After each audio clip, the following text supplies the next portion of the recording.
Onir, como é que hoje o governo, os deputados, através desses projetos de lei, eles estão estão violando os direitos dos povos indígenas e dos quilombolas? Olha, na verdade, esse é um processo recorrente há 516 anos. Né? A América não era vazia, nem a África. Né?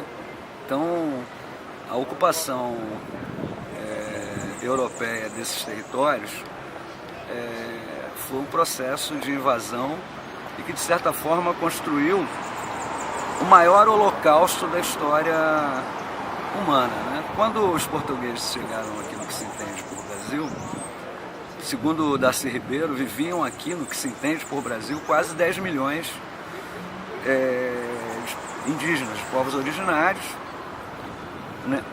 E 50 anos depois, quer dizer, uma geração depois, né, segundo levantamentos feitos na época, principalmente a partir da América Espanhola,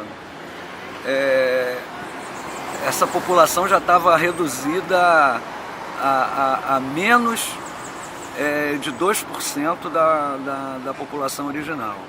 Se nós contarmos, né, o processo de escravização em África, a diáspora, né, o praticamente esvaziamento do continente africano, a gente vê que foi um processo que tem repercussões até hoje. O Brasil, por exemplo, foi a última digamos, região do mundo ocidental a abolir formalmente a escravidão, né? Foram quase 400 anos, né? E é óbvio que isso reflete no que a gente vive hoje. Né? Essas medidas que estão tanto no Congresso Nacional como aqui na Assembleia Legislativa, como a PEC 215, o PL 31, o entendimento que o Judiciário está tendo da questão da temporalidade, do marco temporal, da garantia desses territórios, são reflexo, digamos, dessa visão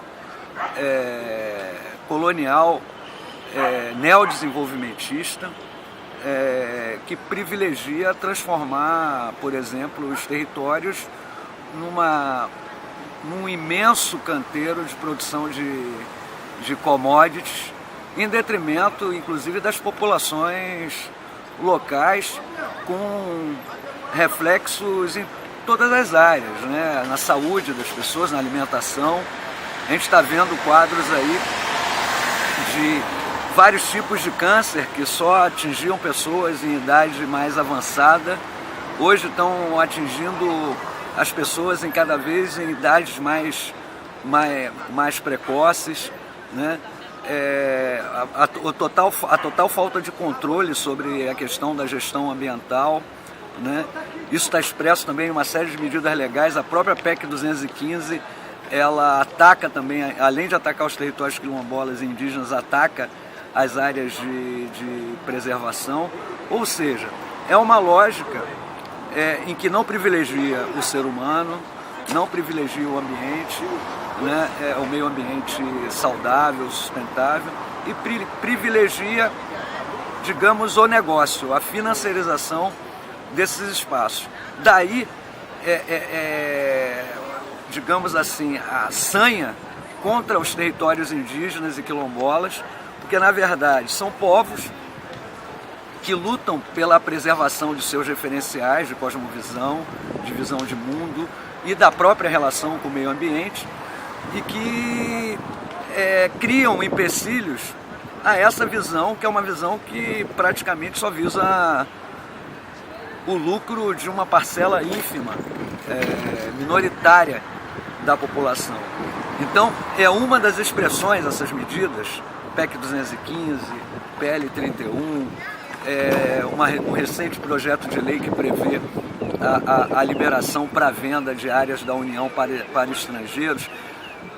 Por trás de tudo isso está o processo, digamos, da economia mundial, cartelizada, controlada por meia dúzia de famílias, em geral europeias e anglo-saxônicas, brancas, né? De um sistema que é uma verdadeira fábrica e máquina de moer carne negra, carne indígena, carne dos pobres, né? E que está gerando o caos em que nós nos encontramos, né? Então, essa resistência dos povos, que no Rio Grande do Sul a gente já vem praticamente numa caminhada conjunta, indígenas, quilombolas, pelo menos aqui em Porto Alegre já tem uns 6 anos, é uma caminhada que não só diz respeito, digamos, aos quilombolas e aos indígenas, isso diz respeito com que tipo de nação nós queremos para os nossos filhos, para os nossos netos, né? Qual o modelo de desenvolvimento que se quer, qual o modelo de país que a gente quer viver. É isso que está em jogo, quer dizer, não está em jogo meramente uma terra. O que está em jogo, na verdade, é toda a sociedade brasileira, né? O que se entende por Brasil e que se entende como um país pluriétnico, mas que, na verdade, não é disso que se trata. O que se trata é de um controle praticamente exclusivo do território, das pessoas, a serviço de uma concentração de riquezas, né, que está levando, digamos assim, ao caos total ambiental e social que nós estamos vivendo. Então, por isso que essa mobilização de hoje aqui, em relação ao PL 31, que está tramitando aqui na Assembleia Legislativa, e daqui a pouco nós vamos dirigir ao Tribunal Regional Federal da 4ª Região, que é justamente para pautar a garantia dos nossos direitos, né? Do direito à nossa existência, do direito à vida, né? Então é essa luta que a gente está desenvolvendo e fazer a denúncia dessa lógica, que é uma lógica anti-humana, que é a lógica da financiarização dos espaços, né? Ionir, na PL 31, quem está propondo, puxando isso, né, é o deputado Elton Weber. Ele também é o relator de um processo que aconteceu em maio aqui, que era uma proposta de atualização do Código Ambiental e do Código Florestal. Queria te perguntar quem tu acha que este deputado e outros deputados defendem e como que tu vê a influência do agronegócio no governo, no Estado hoje, assim, a captura do Estado pelas grandes corporações, pelas grandes latifundiários. Bom, uma boa pergunta.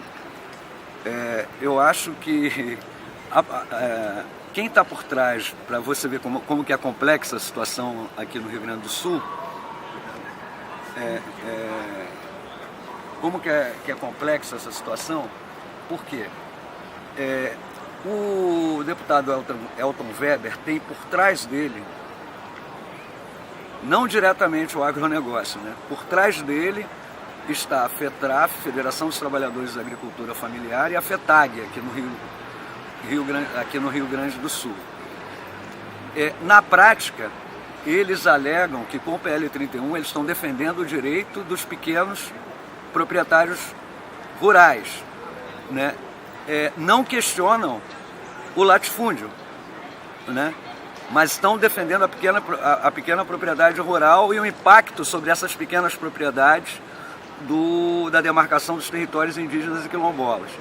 Nós temos procurado dialogar com esses setores da FETRAF e da FETAG, colocando a pressão tanto sobre o Estado do Rio Grande do Sul para um banco de terras, para reassentamento dessas famílias de colonos que foram assentadas no processo de colonização e invasão do território no Rio Grande do Sul, né? Ou reassentamento, e também pressionar a União Federal para indenizar esses poceiros de boa fé.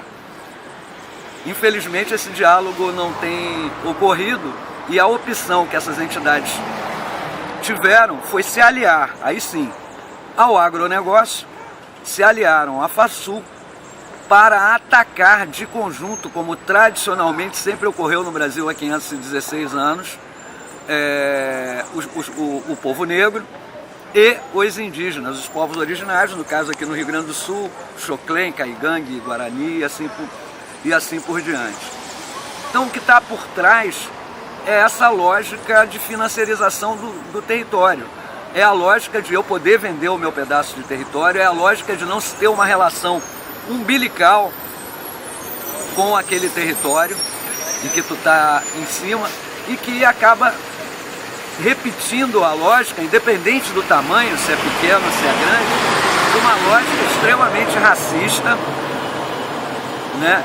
De uma lógica que instiga a violência direta. Até a década de 20 do século passado haviam funcionários em vários municípios do interior gaúcho que eram chamados de bugreiros, né?